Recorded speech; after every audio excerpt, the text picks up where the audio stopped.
Ayan, naglilinis kami ng aming sahig. Sobrang dami na ng lumot. Ayan, sakto, malakas ang ulan. Ayan, na pagdesisyon ng maglinis. Gamit ko ang sprayer.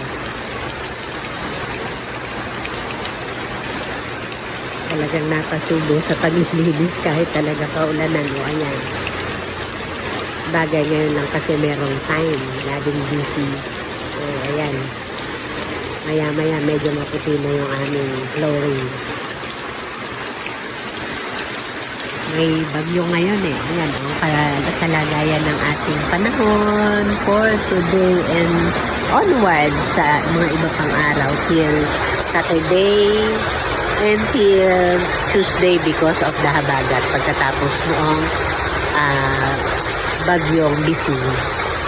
So, ito na po yung nararanasan natin as of now. Siguro mga 7:30, 8 na ngayon. Medyo palakas na. Combination kasi ng bagyo at habagat. So, expected natin talagang malakas ang ulan. At maraming tubig.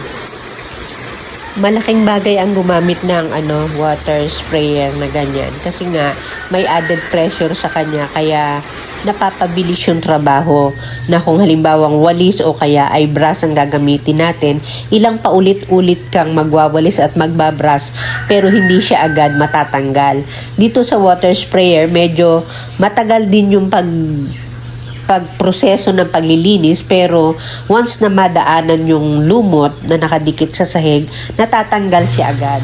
So, mas mabilis siya compare doon sa todo effort at paulit-ulit na pagbabrush or pagwawalis.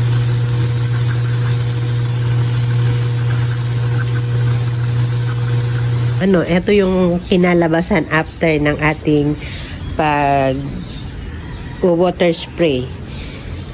Noong ating flooring kanina, ayan, flooring sa labas ng bahay, masyado siyang mabilis maglumot kasi ay tag-ulan. So, lumot plus mga dust at mga dahon na nabubulok. Ayan, kakapit siya sa lupa. Makinis nakita na yung kulay ng cement. Kulay ng concrete. Kanina puro lumot yan eh. So, ngayon, meron pa pero konti na lang. Unlike kanina na talagang nakakapadulas kasi lalo dito sa area na to.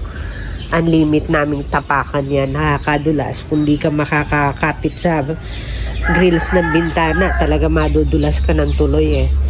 So, ayan.